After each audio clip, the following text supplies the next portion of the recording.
And I would like to send my directors congratulations and best wishes for your start and your pioneering work, and her apologies that she cannot be with you.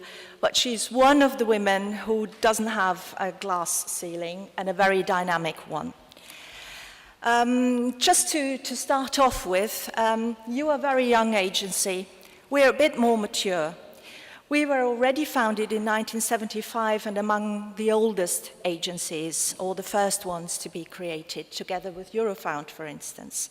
And it was actually the initiative of a woman, a German trade union representative in the European Economic and Social Council, who was behind this initiative. We were first established in Berlin, and in 1995, cedefop was moved to Thessaloniki. Now, who are we? You can see we are 130 people, and actually the majority of us is female, and not only in the director's position. Our governing board is a tripartite governing board, similar to Eurofound. And this is very important because this is the characteristic feature of vocational education and training, and it's also a very important one because vocational education and training and its success depends on the cooperation of governments and social partners. So we of course also work closely with the Commission, and our main work is to develop and inform vocational education and training policy, and to strengthen the cooperation among the member states who since 2002 actually have decided to work on common priorities, even though education and training is an area which follows the subsidiarity principle, which means that it's the member states who have the responsibility. So it's a voluntary initiative. When you look at what we do, it sounds very much familiar to what we have been told before, what your organization is going to do. But the areas we are doing that, to give you some examples, is we look at the progress that countries are making in the common priorities they have established. Currently, we're carrying out a comparative study on that, and it will feed into a ministerial meeting at the end of this year, when the member states are going to decide priorities for the next decade in vocational education and training. We have been very active in the European Commission's initiative on new skills for new jobs, and there we regularly forecast skills or qualification needs, and that means the skills and qualifications that people will need to find employment on the labor market, but also the ones that they have and possess or might need to acquire. Our DG Tutelle, as we call it, is DG Education. But as I've already sort of pointed out with this other initiative, we work also closely with DG Employment. And then we also have links with DG Enterprise and other DGs, depending on the themes that come up in the context of vocational education and training.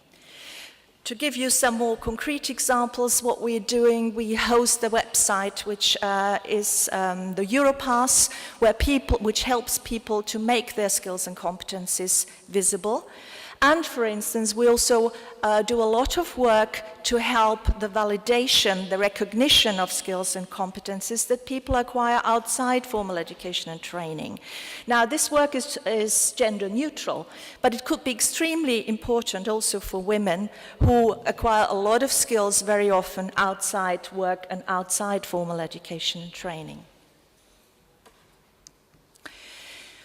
How we share information, I think, again, this shows similarities with the work you intend to do. We're also at the interface of various stakeholders. We have networks that help us establish our knowledge base and disseminate the work and the results of the work that we are doing. We manage, that might also be interesting for many of you, the study visits program for the European Commission, which carries out visits, gives people the chance to see what is happening in education and training in other countries, and that has a variety of themes. And of course, gender mainstreaming or gender-related issues are among these themes. Virginia has already pointed out, it's always important to be careful, and we know that the Parliament is very vigilant to avoid that we have overlaps. So this is why we think that our main priorities can form a starting point to discuss and explore the areas where we can cooperate in the future. This year, by the way, is a very decisive year, not just for the Europe 2020 strategy, which also includes vocational education and training as a main pillar, but also a number of policy documents are going to be published and have already been published on vocational education and training. And gender issues are mainstreamed. They are not sort of specifically addressed there. So it might not come as a surprise to you that we actually do not focus on gender-related issues in our work. But this is where you come in, I suppose. We, of course, use data that are broken down by gender.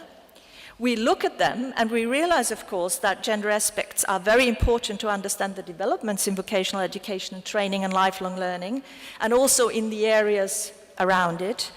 But as I said, we don't take them very much further. We cannot, and that's where you come in. Some interesting points here, for instance, young people, when they make their educational choices, for instance, they still very much choose educational careers according to gender bias, according to what they know, what they think are sort of typical jobs for men and women. And then, still too many young people are actually dropping out of education and training or leaving prematurely, depending, not going on, deciding that perhaps they might prefer to work at a younger age. But what is interesting there, and this morning we've always talked about the women being at a disadvantage. What is interesting there is actually that it's more young men who are leaving education and training early than young women. And the crisis also has shown this kind of effect of gender bias education and career choices, because it was for the first time that unemployment of men was higher than unemployment of women at a certain point because of the structural changes. So, as a kind of logical consequence of what I've just mentioned, women are on average actually more highly qualified than men, and the forecasts that our colleagues have done actually foresee this also for the future. Given the demographic development and the skills shortages in a number of countries, this actually will mean and reinforces what we heard today, that we need higher participation rates of women in the labour market. So, some of these issues might perhaps give you ideas of where we could take the work, either jointly or complementing each other, drawing on each other's work further. This could happen with very simple things. We take the results and use them in our own work, process them further. We could contribute to the conferences that you or we are going to organize. And I think also very interesting are the networks that we are working with, and that could be sort of a benefit from each other's experience. So, I think the last issue is one that was mentioned again also this morning several times. It is important that we share our expertise to make the policymakers, the social partners and the practitioners in our areas aware of the gender-related issues.